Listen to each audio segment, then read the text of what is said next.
এই তাসবিহের ব্যাপারে মুসনাদ আহমদের রওয়ায়াতের মধ্যে আরেকটি হাদিস রয়েছে, যে হাদিসটি 6498 নম্বর হাদিস। আন আব্দুল্লাহ ইবনে আমর আল-আস রাদিয়াল্লাহু তাআলা আনহু, আব্দুল্লাহ ইবনে আমর আল-আস বর্ণনা করেন, তিনি বলেন, ক্বালা রাসূলুল্লাহ সাল্লাল্লাহু আলাইহি ওয়াসাল্লাম, রাসূলুল্লাহ বলেছেন, খাল্লাতানি মান হাফাজা আলাইহিমা আদখালাতাহুল জান্নাহ।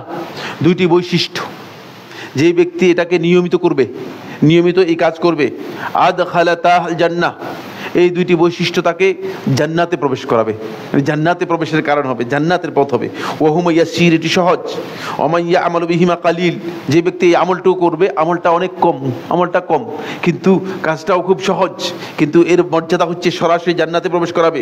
কালু ওমা হুমা ইয়া রাসূলুল্লাহ, প্রশ্ন করলেন, হে আল্লাহর রাসূল সাল্লাল্লাহু আলাইহি ওয়াসাল্লাম, সে দুটি কি? কালা আন তাহমাদাল্লাহ ওয়া তুকাব্বিরা ওয়া তুসাব্বিহু ফি দুবুরি কুল্লি সালাতিন মাকতুবাতিন আশরান, তুমি প্রত্যেক সালাতের পরে আল্লাহ রাব্বুল আলামিনের তাসবিহ, তাকবীর এবং আল্লাহ তাআলার তাহমিদ এটি করবে প্রত্যেক ফরজ সালাতের পরে 10 করে, 10 করে।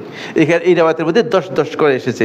ফাইজা আওয়াইতা ইলা মাদজাইকা, আর যখন তুমি তোমার ঘুমানোর জন্য যাবে, তুসাব্বিহুল্লাহ ওয়া তুকাব্বিরু ওয়া তুহাম্মিদুহু মিআতা মাররা, তখন আল্লাহ রাব্বুল আলামিনের ঘুমের সময় তুমি 100 বার করবে। সেটা হচ্ছে সুবহানাল্লাহ 33 বার, আলহামদুলিল্লাহ 33 বার, আল্লাহু আকবার 34 বার। তাহলে ফাতিলকা খামসুন ওয়া মিয়াতানি বিল লিসান, এটি হচ্ছে তাহলে কত হলো? 100, কত হলো? 50। 150 হচ্ছে ফাতিলকা খামসুন, এটা হচ্ছে মানে 50 বার। ওয়া মিয়াতানি বিল লিসান, দুই মুখে আপনি বলতেছেন, কিন্তু মাত্র কতবার? 250 বার।